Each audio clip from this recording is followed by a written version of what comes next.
Well, hello again. This is the 26th of December 2020, and I acquired a new phone for Christmas. So let's see if it's any better than my old tablet that I've been recording on for the last few months. Um, I'm also going to talk a little bit about Christmas for autistic people. What does it mean for us? I shared an article on one of my groups on Facebook. Um, I was saying, well, I mean, it was quite wordy, but I mean, the gist of it was that that there's a lot of sort of scaremongering about children having too much screen time, but for autistic kids at Christmas and indeed any other social occasion, it's really helpful to have a phone or a tablet or something that you can sort of use for a distraction. When you're getting overwhelmed, especially if you find sort of social interaction a big problem, and especially at Christmas time when there's a lot going on, um, sort of socially, and things like flashing lights, and music everywhere, it does get a bit much. Um, And yeah, the article was saying, it is good for us to have a phone, a tablet, something that is ours. So we can just go and sit quietly in another room if we really need to. Um, and I think I do think this a lot when whenever you do hear people complaining about, oh, everybody these days always staring at a screen. I mean, there's something on the screen. It's like watching someone walking down the street and saying, "Oh, people these days are always just wandering around aimlessly." They're no, they're going somewhere. There's a reason they're walking down the street. Likewise, when someone is just looking at a phone, they're not just staring at a blank black square. There's something on that square that is interesting. Maybe they're reading the news or catching up with their friends or sort of sharing jokes with people or doing something slightly more interesting than nothing at all. Um, I suppose that the same thing was being said about books 200 years ago. Oh, everybody these days is just reading books, just reading a load of rubbish. It's immoral. It's a waste of time. It's yeah. When I was a kid, everybody was just sitting in front of the telly all day, watching a load of rubbish. No, no, we were watching things that we found interesting, for a variety of reasons. Anyway, that's by the by. Anyway, I shared this article and I asked, how do you find Christmas? How did you find it as a child? Um, and responses were very mixed. There were some themes that came up several times. People saying, I feel that there's a lot of pressure. Sort of choosing presents, trying not to offend anybody. The sort of social expectation that you'll buy things for people, that you need to get something they like, something that's thoughtful, but you don't want to sort of spend too much money and kind of make them feel embarrassed if they haven't got anything, of a similar value for you and this kind of thing. As well, I asked about lights. How do you feel about Christmas lights?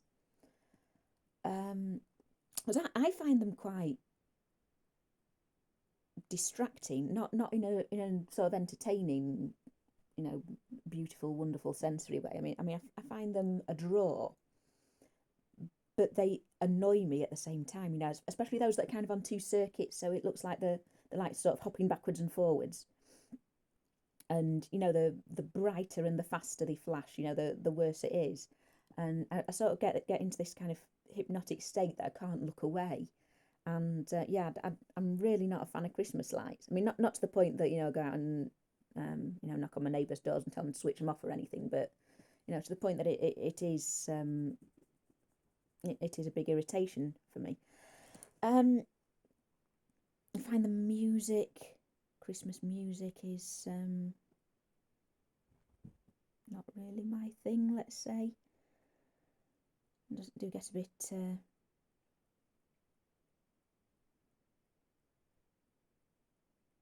bit stressed when you just hear the same songs over and over again.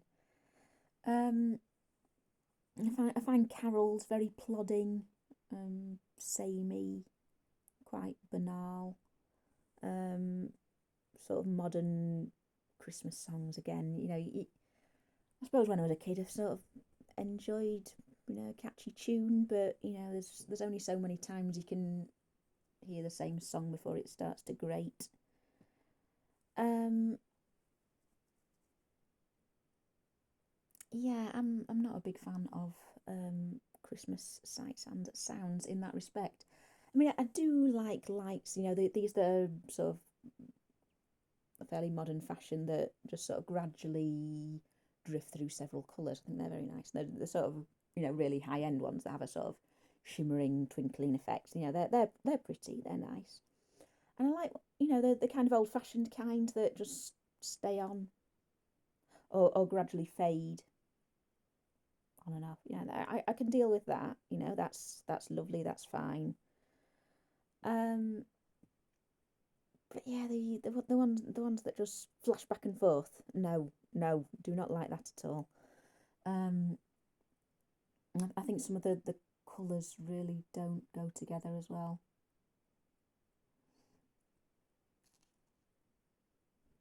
Um, I think the idea of putting decorations up is a bit of a chore. I mean, I enjoy them once they're up. I mean, I've got this lovely tinsel up here. I'm just absolutely enthralled with this lovely tinsel I've got. Isn't that beautiful? Look at that. Look at all those lovely shimmery iridescent colours. Oh, my nice Art Deco lamp mirror there. That was my housewarming present to myself. Now look at that lovely tinsel. Look, oh, isn't it beautiful? Yeah, but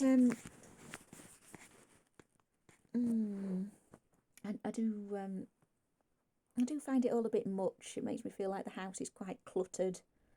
It's one more thing to do, to remember um, to do properly. Do you think have I done enough? Have I done too much? To kind of make sure my son isn't wrecking my decorations. I mean, he's 3. He doesn't understand about sort of delicate things around the place. Um, but yeah, decorations when they're done well, they are beautiful.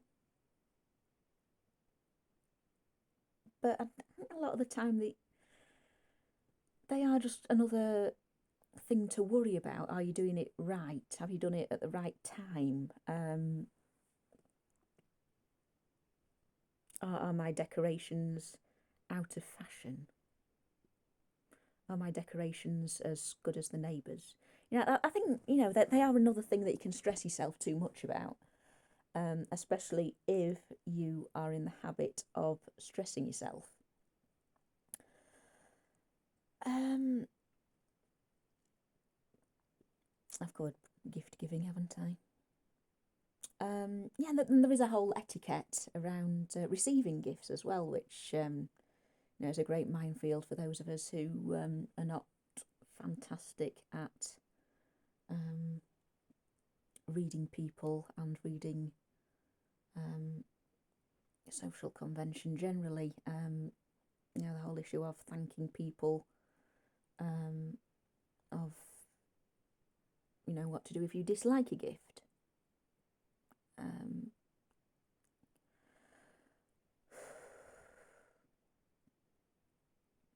it's it's I mean, I wouldn't say it's a bit of a pain. I mean, there are things I enjoy about Christmas. I mean, I do sort of just enjoy a chance to kind of make a bit of an effort and go and visit people. And well, obviously this year was a bit of a one-off in terms of not being able to visit people, but in general, visiting people. Making the annual pilgrimage to my dad's farm near Burnley. That's something that we so it's kind of a punctuates the year. These annual rituals that you do. Um, and and as well, if there is something that you need, a kind of high order gift, high order item that you are in need of, such as my new phone. It's a great opportunity to sort of ask for, someone to take the stress off it for you. I asked my mum for my new phone, so because I was just sort of looking at options and thinking I don't want to do this myself, but yeah, I've got a lovely new phone. And also when someone just gets it absolutely right and picks something you love.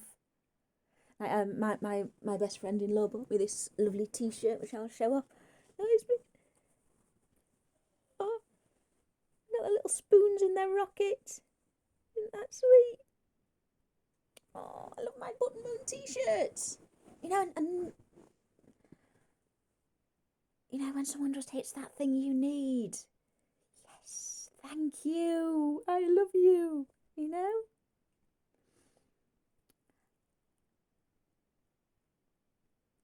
And yeah, the opportunity to sort of express your affection for people. I think that is something that is important.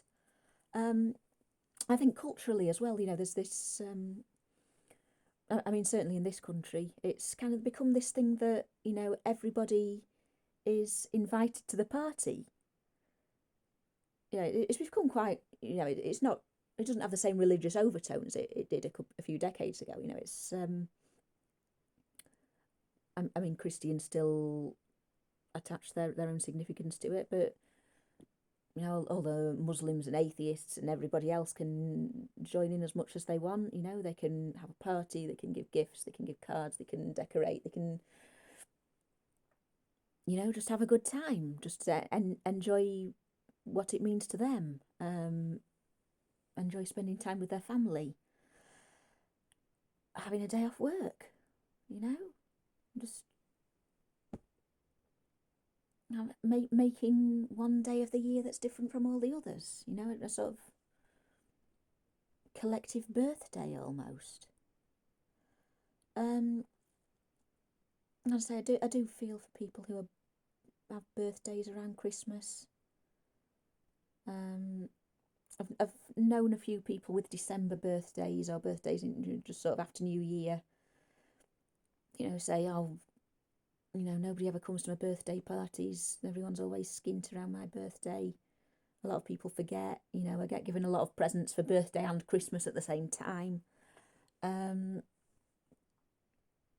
It's not great if your birthday happens to fall at this time. But yeah, linking it back to this discussion I was having online, I think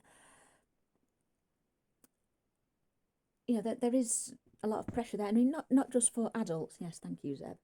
Not just for the adults who are doing the organising, but also for the children who are there as well, who are sort of expected to join in, who are expected to be excited, are expected to be sort of grateful for all their presents and to write thank you letters and to be polite to all their elderly relatives. Well, relatives of any age, really. And yeah, it is. If you're someone who doesn't deal well with social interaction, with disrupted routines, with pressure to be polite and gracious, it can be a bit much. And I think there is a lot of assumptions made that everyone's always going to have a fantastic time, and it's not always like that. If you do get overwhelmed when there's people around, when there's sort of flashing lights and loud music and disruption and general Christmasness, it can be very difficult for autistic people. or for people who are just sort of very shy and introverted, it can be a not always a fantastic time. Um, and yeah, this article I was sharing, it was going into discussing how autistic kids do need some downtime and asking parents to recognise that, and not be too hard on them if they do just want to go and sit in another room for a little while and look at their books or their phones or whatever else. And I think looking back on my childhood, I think that is something that I think probably spoiled Christmas for me quite a lot. I was very into one of my presents. I sort of got told off for going and sitting and playing my new computer game or reading my new book or whatever. When I don't know why did the rest of my family just want to interrupt my enjoyment of my new things? I don't know. I don't know why it was so important to them that I sit and talk to them, because I mean, what do you want to say to a small child? Am I there to entertain you? What's that about? I mean, as a parent myself, I do. I mean, I remember on my son's birthday, he just had too many presents all at once, and he just sort of had a tantrum and had to go and have a lie down because it was just too much. I mean, I don't know if he's autistic. I don't actually think he is, but just for a little kid, it was his third birthday. That's a lot to deal with all at once. And so this Christmas we did just sort of gradually give him different presents throughout the day, and then have a little break, and give him his dinner, and then I sort of opened a few for him then, and he were just sort of clothes and things that were sort of really more for me than for him. And yeah, he did enjoy it a lot more. And he'd sort of play with each toy for a little while and enjoy it, and then we'd say, "Oh, should we open another present? Oh yeah, let's open another present." Yeah, I think that is something that that does make Christmas a lot easier. If you can just sort of take it slower, not do everything all at once. I mean, not just for autistic people, but for young children as well. I think there is there's sort of an assumption that the kids are just going to dive in and grab all the presents. For little ones, no, it's not like that.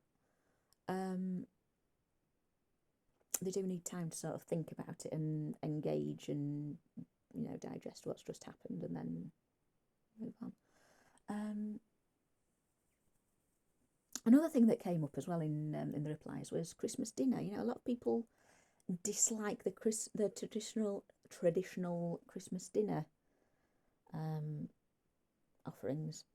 The turkey and the veg and the gravy and the Christmas pudding, and a lot of them sort of felt like they were duty bound to eat this huge dinner that they didn't really want.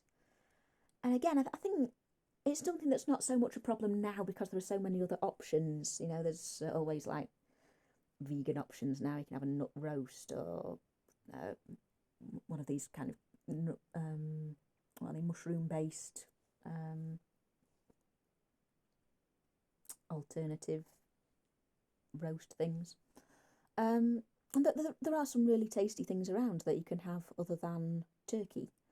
I think goose is becoming more popular, and duck. And I know a few Christmases that we actually just had chicken. But yeah, I think there is some sort of assumption that Christmas dinner is supposed to be this lovely, wonderful get together, and everybody has a fantastic time and gets absolutely stuffed, and then just carries on eating and eating and eating. And one thing I've sort of found quite difficult over the years. I mean, I do enjoy the sort of traditional roast dinner and having sweets afterwards and things. But one thing I've always found difficult myself is alcohol. I mean, there's certainly as I've grown up, become a teenager and adult. I've I've never been into alcohol. I mean, I strongly dislike the taste of beer and fruit based alcohol, and I mean spirits. I mean, I like them. I like spirits and I like cocktails, but again, I can't drink a lot of it because I just really do not get on with being drunk. I just find it really annoying more than anything. I don't enjoy one thing about it.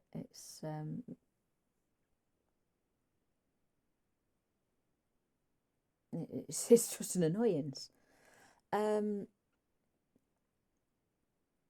so I don't really drink that much. I sometimes have a taste of some whiskey or some gin or whatever, but it is just a taste. And that there is kind of an assumption that at Christmas everybody who's grown up at least is going to get absolutely smashed. Sort of invites to go to parties and go on pub crawls and go out clubbing or whatever. And I, there's a lot of excuses to make. I was actually quite relieved the Christmas that I was pregnant because at least oh no, look, no, no way am I drinking. Um, but yeah, it's one of those things that again it's a pressure, and it's something that how do you refuse to go to a works do every year? Um, I think my colleagues have sort of got the idea now that I don't go to works do's. I mean, they know that I'm just sort of quiet and weird anyway, so they just leave me to it. Um, but yeah, even in the family, people sort of trying to get me to drink champagne and things. Oh, go on, go on. It's just once a year. Let your hair down, enjoy it. No, I don't enjoy it. Thanks.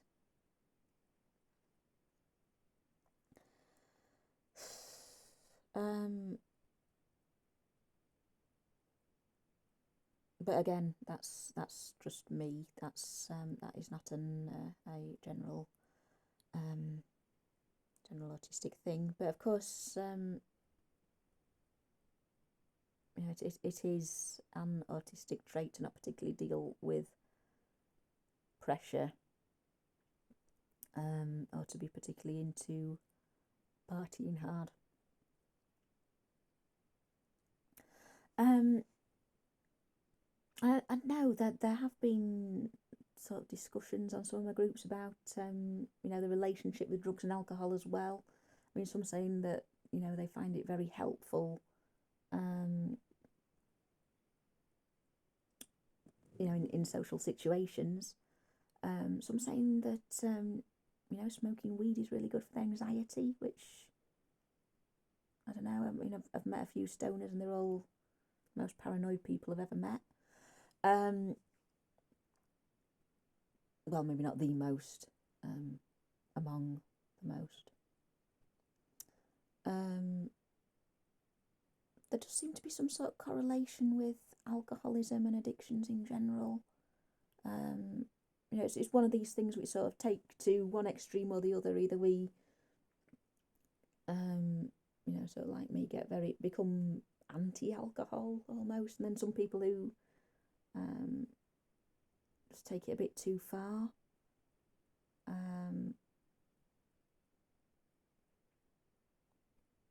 It's one of these things where we can go to either extreme, in the same way as sort of being sensory seeking or sensory avoidant, I suppose, or being politically very far left or very far right, or very, very disinterested.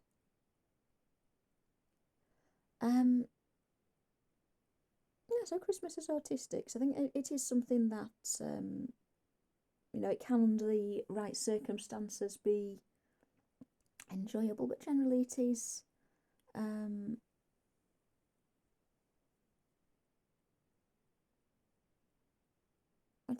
if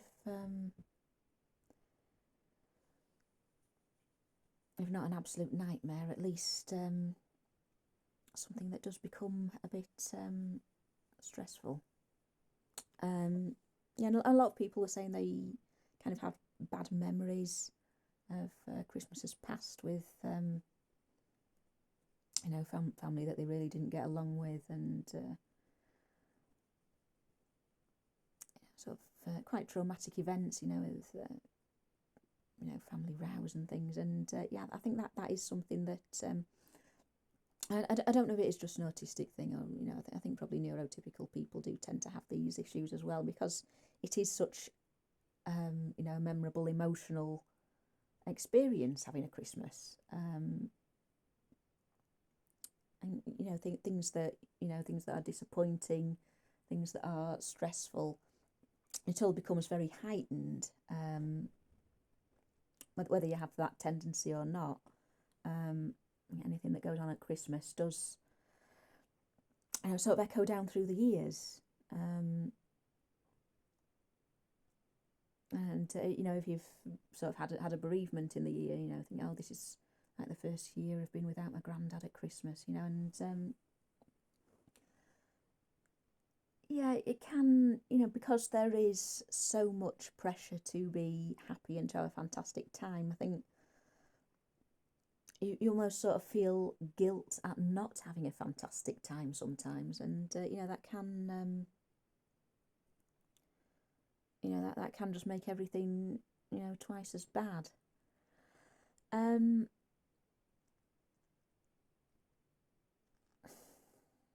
going to leave it there for now. I mean, tell me in the comments, are you a Christmas fan or a Christmasophobe?